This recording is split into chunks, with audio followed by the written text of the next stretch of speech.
안녕하세요. 때로는 정말 단 한 권의 책이 역사의 물줄기를 완전히 바꿔놓기도 하는데요. 오늘 우리가 따라가 볼 이야기가 바로 그런 놀라운 이야기입니다. 여러분, 크리스토퍼 콜럼버스가 신대륙을 향해 떠났을 때 그의 손에 들려있던 가장 중요한 항해 도구가 뭐였을 거라고 생각하세요? 보통은 나침반이나 지도를 떠올리실 거예요. 그쵸?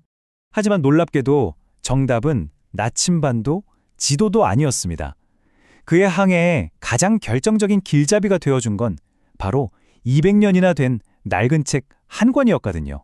아니, 어떻게 책 한 권이 인류 역사상 가장 위대한 항해를 이끌었다는 걸까요? 자, 그럼 이 놀라운 이야기의 첫 장부터 한번 열어보겠습니다.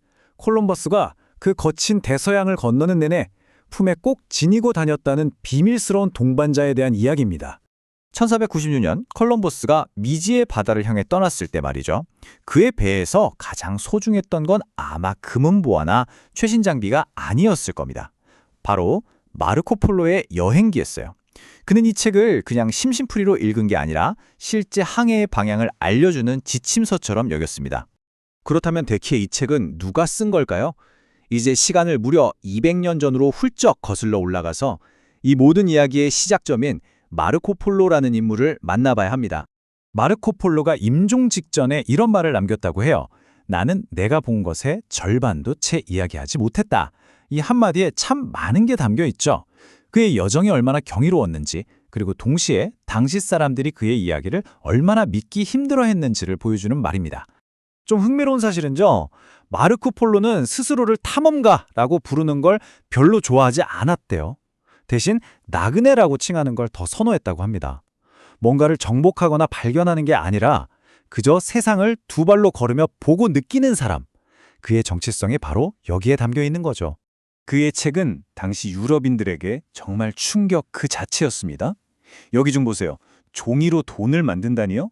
또 시커먼 돌, 즉 석탄을 태워서 연료로 쓴다니?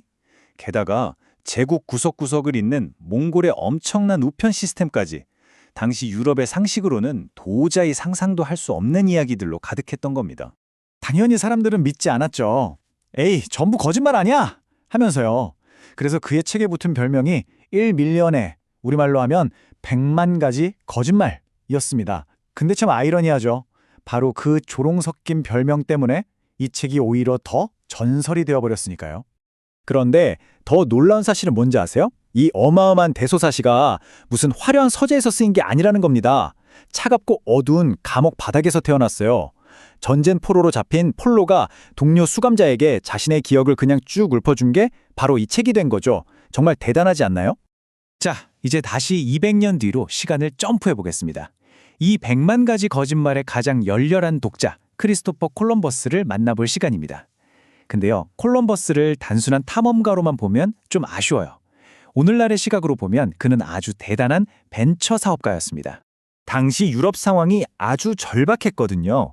동방으로 가는 육로는 오스만 제국이 꽉 쥐고 있어서 막대한 세금을 내야 했죠. 후추 한 알이 같은 무게의 은보다 비쌌던 시절이니까요. 모두가 아시아로 가는 새로운 길, 즉 블루오션을 꿈꾸고 있었습니다. 바로 그때 콜럼버스가 등장합니다. 위험은 아주 크지만 성공하면 어마어마한 부를 가져다줄 프로젝트, 즉 서쪽으로 항해해서 동쪽의 인도에 도착하겠다는 사업 계획서를 들고 유럽의 왕실들을 찾아다녔던 거죠. 정말 요즘 말로 하면 딱 벤처 사업가 아니겠어요? 물론 그의 사업 설명회가 순탄했던 건 아닙니다. 포르투갈에서는 거절당했고 스페인에서는 수년을 기다려야 했죠. 하지만 그는 포기하지 않았어요. 마침내 1492년 이슬람 세력의 마지막 거점이었던 그라나다를 정복한 스페인이 그의 대담한 프로젝트에 투자하기로 결정합니다. 자, 이제 드디어 이 두 개의 역사적 흐름이 하나로 합쳐지는 지점입니다. 200년의 시간을 뛰어넘어 마르코 폴로의 글이 어떻게 콜럼버스의 행동에 직접적인 동력이 되었는지 한번 자세히 들여다보겠습니다. 이 그림을 보시면 그 연결고리가 아주 명확해집니다. 콜럼버스는 그냥 어딘가 있겠지 하고 미지의 바다로 떠난 게 아니었어요. 그는 마르코 폴로가 묘사했던 바로 그 세계, 황금과 향신료가 넘쳐나는 그 동방을 향해 뱃머리를 돌렸던 겁니다. 이 표를 한번 보세요. 마르코 폴로가 묘사했던 데칸의 막대한 부, 지붕이 순금으로 되어 있다는 섬 시팡구, 그리고 아시아까지 바닷길이 그리 멀지 않다는 내용. 이 모든 게 콜럼버스의 사업 계획서에 그대로 녹아 있었어요. 그가 중국까지의 거리를 고작 5,000km로 계산했던 근거도 바로 마르코 폴로의 책이었죠. 그래서 핵심은 바로 이겁니다. 마르코 폴로의 여행기는 그냥 영감을 주는 좋은 책 그 정도가 아니었어요. 그건 원정 전체의 기반이 된 사업 계획서였고 그의 믿음의 근거였으며 결국에는 치명적인 오류를 품고 있었던 그의 지도였습니다. 이제 이야기의 극적인 결말로 넘어가 보겠습니다. 이 역사적인 연결고리가 과연 어떤 세계사적인 결과를 낳았는지 그 위대한 영감과 치명적인 오산에 대해서 말이죠. 콜럼버스의 계획에는 사실 몇 가지 치명적인 오류가 있었습니다. 우선 그가 만나고 싶어 했던 몽골 제국은 이미 100년도 더 전에 사라진 상태였고요. 또 지구는 그가 계산한 것보다 훨씬 컸습니다. 그리고 무엇보다도 아시아로 가는 길목에 거대한 아메리카 대륙이 떡하니 버티고 있을 줄은 아무도 몰랐던 거죠. 결국 그는 위대한 칸도, 황금의 섬 시판구도 찾지 못했습니다. 하지만 마르코 폴로의 책에서 비롯된 그 거대한 착각이 아주 역설적으로 그를 아무도 예상치 못했던 신대륙으로 이끌었던 겁니다. 인류의 역사를 바꾼 위대한 발견은 사실 거대한 오해의 산물이었던 거죠. 바로 이 오해에서 비롯된 항해가 콜럼버스 교환이라는 거대한 흐름을 만들어냈습니다. 이게 바로 현대적 의미의 세계화를 촉발시킨 사건이죠.